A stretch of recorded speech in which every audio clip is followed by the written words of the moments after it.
Aujourd'hui, nous allons parler des problèmes sexuels. Oui, les problèmes sexuels, oui. Je vois déjà l'étonnement sur les visages. Ça fait partie d'un problème qui concerne la jeunesse. Alors naturellement, pendant que nous parlerons, nous allons essayer de ne pas vraiment blesser la pudeur, mais en même temps, il nous faudra bien dire certaines vérités comme elles sont, afin de pouvoir aider les gens à ne pas tomber dans les pièges que Satan leur tend. Il y a vraiment beaucoup de choses que nous pouvons vraiment dire autour de cette grave et épineuse question du sexe, mais on n'a vraiment pas de choix. Si nous voulons vraiment aider la jeunesse, nous sommes obligés de percer l'abcès et aller de l'avant. Sinon, on aura du mal. Qu'est-ce que vous allez demander à un jeune de faire pour plaire à Dieu s'il ne peut pas avoir une sexualité rangée? Comment il va plaire à Dieu? C'est comme toutes les questions relatives à la drogue, au liqueur, à l'alcool. On ne peut pas vraiment s'échapper de ces problèmes-là. Normalement, dans une famille, lorsque l'enfant arrive à un âge donné, les parents devraient être capables de lui parler de ces différentes questions touchant au sexe. Mais chez nous en Afrique, ces questions-là sont tabous dans les familles.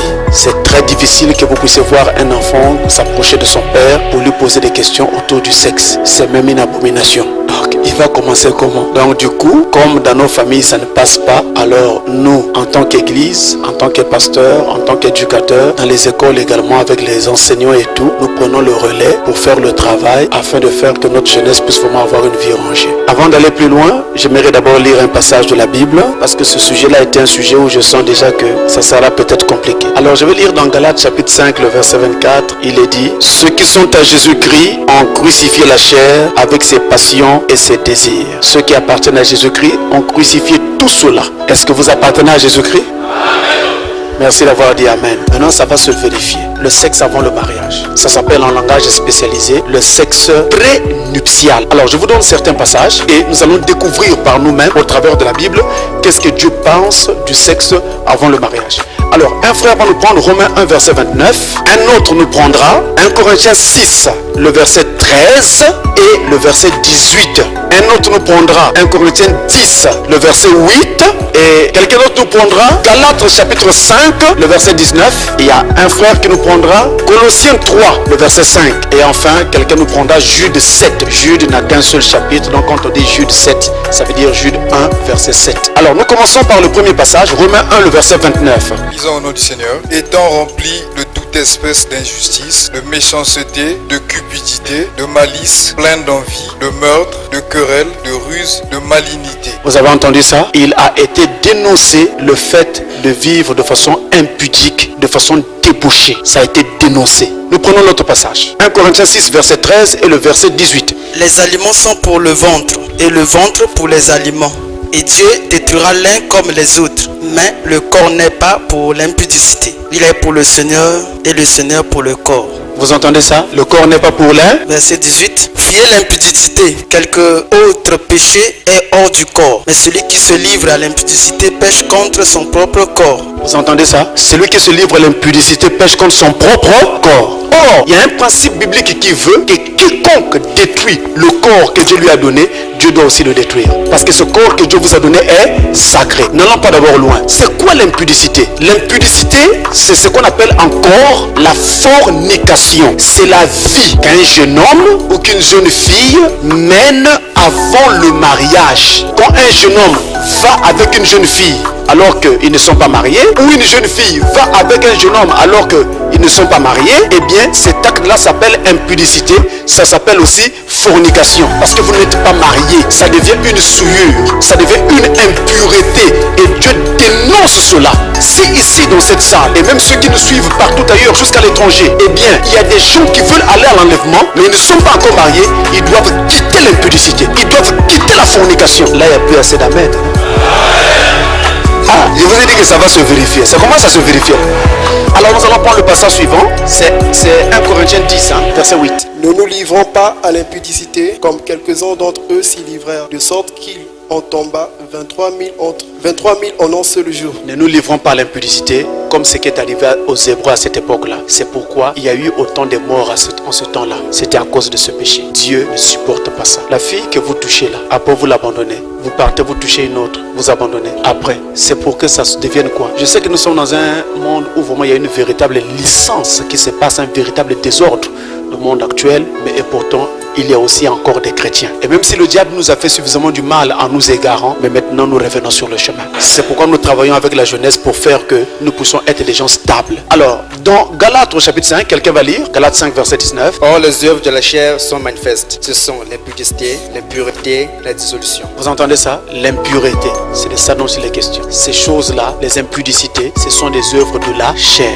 Et quand Jésus va revenir, il ne viendra pas prendre des gens qui vivent selon la chair. Il viendra prendre des gens qui vivent selon l'esprit. Et l'une des choses qui fait d'un chrétien quelqu'un de consacré à Dieu, c'est quand il se sépare des œuvres de la chair. Allons-y, mon frère, Colossiens 3, verset 5. Faites donc mourir les membres qui sont sur la terre, l'impudicité, l'impureté, les passions, les mauvaises désirs et la cupidité qui est une idolâtrie. Vous voyez, l'impudicité est de nouveau condamnée. Et dans Jude 7, nous retrouvons la même chose. Quelqu'un va nous prendre ça, Jude 7. Que Sodome et Gomorrhe et les villes voisines qui se livrèrent comme eux à l'impudicité et à des vices contre nature sont donnés en exemple, subissant la peine d'un feu éternel. Sodome et Gomorrhe qui ont commis l'impudicité et des vices contre nature. C'était quoi les vices contre nature? À l'époque, c'était l'homosexualité. Et la Bible dit, ils sont livrés en exemple. Qu'est-ce que Dieu a fait? Il a détruit ces villes-là. Si Dieu a détruit des villes entières à cause de ces péchés-là, toi, un individu, tu commets ces péchés-là, si Dieu te pardonne, ou je vais dire, si Dieu ne te punit pas, ou je vais encore dire, si Dieu doit te laisser impuni, alors il doit aller ressusciter Sodome et Gomorrhe, et Dieu doit se repentir devant Sodome et Gomorrhe pour les avoir détruits pour ces mêmes péchés. Voilà pourquoi si des villes entières ont été détruites à cause de ça, ne vous amusez pas, vous n'allez pas vous échapper. La chose à faire, c'est de se repentir, corriger le tir et de changer de voie. Alors, à partir des passages que nous avons lus, nous parlons sur les déviances sexuelles. Les déviances sexuelles. Alors, la première déviance sexuelle sur laquelle je voulais parler, c'est la masturbation. On parle de déviance sexuelle. Vous entendez dans déviance, vous avez le mot dévier. Lorsque quelque chose n'est plus dans la ligne, ça a quitté la ligne, ce n'est plus dans les normes, ce n'est pas ce que Dieu avait établi. C'est un désordre. Donc la première déviance sexuelle, c'est ici la masturbation. C'est quoi la masturbation? La masturbation, c'est ce qu'on appelle l'autostimulation. Quand quelqu'un a du plaisir lui-même, c'est du sexe en solo. On dit aussi du sexe solitaire, parce qu'en fait solo n'est que juste une abréviation pour parler de solitaire. Donc pourquoi on dit aussi solo? Donc c'est du sexe en solitaire ou en solo. On dit aussi que c'est du sexe sur une île déserte, parce que là vous êtes seul, comme sur une île. Vous vous donnez du plaisir seul. C'est ça qu'on appelle la masturbation. Je ne vous encourage pas à la masturbation. Je vous le montre. Lorsque un individu pratique la masturbation, il s'enferme quelque part, il est seul, il vérifie bien que personne ne le voit, mais il oublie que Dieu le voit, et là qu'est-ce qu'il fait? Il commence son action. Maintenant, chaque fois qu'un individu se masturbe, que ce soit un homme ou une femme qui se masturbe, dans sa pensée, cet individu met toujours l'idée de quelqu'un ou de quelqu'une. Quelqu'une pour vous, si vous êtes un Y, vous mettez un X dedans. Si vous êtes un X, vous mettez un Y. Donc, la femme va commencer à imaginer un homme qu'elle est en train d'aimer. Et l'homme va se mettre à imaginer une femme qu'il est en train d'aimer. On ne peut pas trouver quelqu'un qui se masturbe et qui pense à un arbre. Nous allons dans le livre de Proverbes. Quelqu'un va nous prendre Proverbes chapitre 16, le verset 30. Proverbes 16, verset 30. Alors, un autre va nous préparer Matthieu chapitre 5. Matthieu chapitre 5, verset 27 à 30. Commençons par Proverbes. Ce passage est très capital. J'aimerais que tout le monde l'entende. Suivez ça. C'est très capital. Lisez mon frère, assez fort. Celui qui ferme les yeux pour se livrer à des pensées perverses, celui qui se mord les lèvres a déjà consommé le mal. Vous entendez ça? Celui qui ferme les yeux et se livre à des pensées perverses, il a déjà consommé le mal. Vous aurez envie d'essayer cet acte-là en grandeur nature, dans la réalité, avec un être pas imaginaire mais concret, réel. C'est là le passage, l'un des passages qui va donc condamner la masturbation. C'est ce passage-là, à cause de la façon dont cet acte-là se fait. C'est condamné. Proverbe 16, verset 30. Alors prenez aussi Matthieu 5. Disons au nom du Seigneur, Matthieu chapitre 5, verset 27. Vous avez appris qu'il a été dit, tu ne commettras point d'adultère. Mais moi, je vous dis que quiconque regarde une femme pour la convoiter a déjà commis adultère avec elle dans son cœur. Si ton œil droit est pour toi une occasion de chute, arrache-le et jette-le loin de toi. Car il est avantageux pour toi qu'un seul de tes membres périsse et que ton corps entier ne soit pas jeté dans la géhenne. Et si ta main droite est pour toi une occasion de chute, coupe-la et jette-la loin de toi. Car il est avantageux pour toi qu'un seul de tes membres périsse et que ton corps entier n'aille pas dans la géhenne. Voilà, vous entendez ça? La fille à laquelle je pense dans mon esprit, mais je l'ai d'abord regardée en journée, je l'ai convoitée, maintenant Non, me voici dans le lieu secret en train de penser à elle. Pareil également sur la jeune fille qui convoite un jeune garçon et dans le lieu secret, il pense à ce jeune garçon-là. Ce sont ces passages-là qui condamnent la pratique de la masturbation. La masturbation est du diable. Tenez.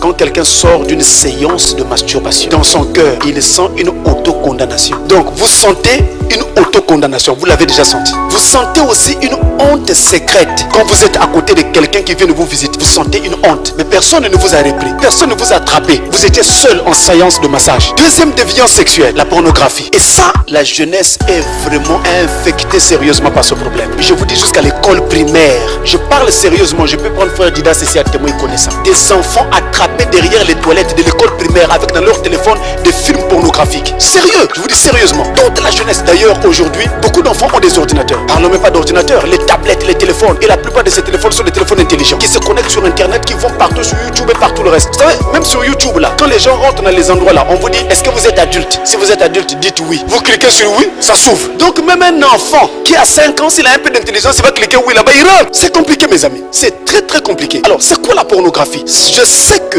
la pornographie renvoie à la nudité. Mais définir la pornographie comme ça, ce serait une définition simpliste, un peu trop simple. C'est quoi la pornographie en fait? Ça peut être des dessins, des écrits, des images photos, des vidéos qui sont donc à caractère obscène, c'est-à-dire que ça blesse la pudeur. Là où on voit sur la photo une fille petite comme ça avec une petite culotte, des choses de ce genre. C'est ça la pornographie et tout le reste qui va dans ce sens-là. Et quand je parle des écrits, ça veut dire que ça peut être du texte tout simplement, dans un livre, dans un roman ou dans quoi que ce soit, mais c'est du texte érotique, du texte qui parle d'amour et qui chatouille. Maintenant, pourquoi la pornographie est extrêmement dangereuse? Parce que quand un jeune homme se livre à la pornographie, donc ce jeune homme-là, il va se créer ce qu'on appelle un imago. Un imago, comme vous l'entendez, comme on écrit image, mais avec G-O à la fin. Imago, c'est-à-dire une image idéalisée. Ce jeune homme-là, dans sa tête et dans son cœur, se dit la femme idéale, c'est celle qui est comme ceci, comme cela et comme cela. En se basant sur une actrice des films X qu'il a vue. Alors, lorsqu'il voudra se marier ou avoir une relation avec une femme, il s'est dit, moi il me faut une femme qui soit exactement comme celle-là. C'est ça l'imago qui s'est créé en lui. Mais fort malheureusement, dans les livres, les magazines, toutes les poses que vous voyez ces femmes-là prendre, ce ne sont pas des poses qu'elles prennent dans la vie réelle. Non, dans la vie réelle, elles ne sont pas comme ça. Parfois elle fait sa masse. Mais dans la vie réelle, la femme ne peut pas vivre comme ça.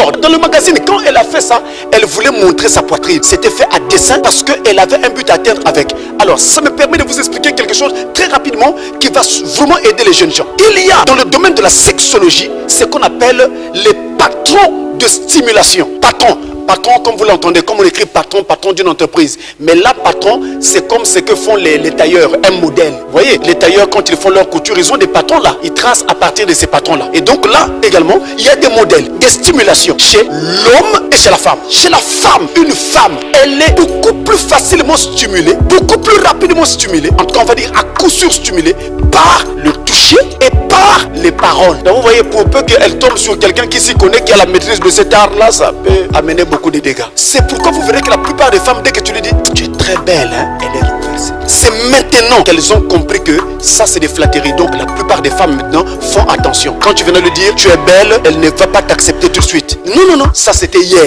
Aujourd'hui ça ne passe plus. Ah, si vous ne le savez pas, maintenant il faut mettre votre logiciel à jour. Maintenant, chez l'homme, les patrons de stimulation fonctionnent comment? C'est par la vue. Un homme est facilement stimulé dès qu'il voit. Ah, la femme là, et voyez l'homme comment ça marche. Il ne voit même plus là où il va. Où il compte quelque part, la vue. Et pour ceux qui conduisent, c'est presque des accidents. Parce qu'il était là, il ne regardait plus la fois. Donc c'est la vue. L'homme est facilement stimulé par la vue. C'est pourquoi il y a même aujourd'hui chez les masculins, le genre masculin, ce que eux ils appellent entre guillemets maladie. Ils vont voir les féticheurs, les charlatans, ils prennent des tisanes. Vous allez vous gonfler le ventre pour rien. Pour soigner ça, c'est-à-dire qu'il y a des hommes qui n'arrivent pas à rester longtemps avec leur partenaire. Il y en a même dès que seulement il voit son partenaire, dès qu'il voit, aussitôt tout est terminé. C'est que vous êtes en train de rire là. Moi, pasteur, je sais combien de brebis sont en train de pleurer pour ce genre de choses là. Ou dans la vie, dans les foyers, c'est un calvaire. Mais la femme ne parle pas.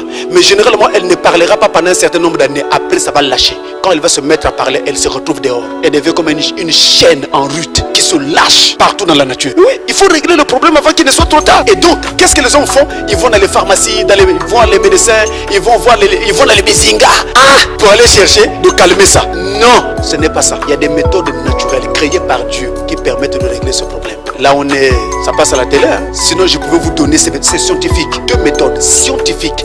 Ça n'a pas besoin de médicaments. Pas de médicaments, pas de traitement quelconque avec votre propre corps, c'est tout. Et ça règle ce problème. Au lieu de faire souffrir la pauvre femme, je vous dis au nom de Jésus de Nazareth, je suis sérieux. Les pleurs que moi j'entends, il n'y a que Dieu qui connaît. Vous voyez la pauvre soeur pleure.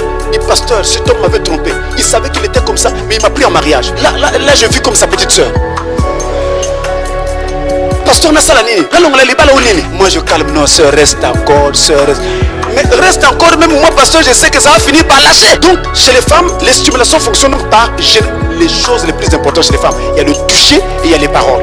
Chez l'homme, c'est la vue. Bien, je ne vais pas aller trop. Je pouvais en dire plus, mais le temps aussi, c'est le temps. Alors, nous avons terminé pour aujourd'hui. Nous allons nous remettre à Dieu. Dieu notre Père Céleste, nous avons parlé de façon certainement détendue, mais beaucoup de vérités sont sorties. Il est écrit dans la parole, vous entendrez la vérité et la vérité vous affranchira. Pour cette jeunesse être affranchie, cette jeunesse ici présente, la jeunesse dans le pays, la jeunesse partout au travers du monde où ces choses sont suivies, que par ta grâce, Seigneur, nous puissions avoir une jeunesse qui est complètement restaurée et ramenée à la parole pour marcher, Seigneur, dans ta lumière en ces derniers jours. Je les recommande à toi, afin que, Père, les esprits qui rôdent ça et là dans ces derniers jours ne puissent avoir aucun effet sur chacun d'eux. Au nom de Jésus-Christ, le Fils de Dieu. Amen.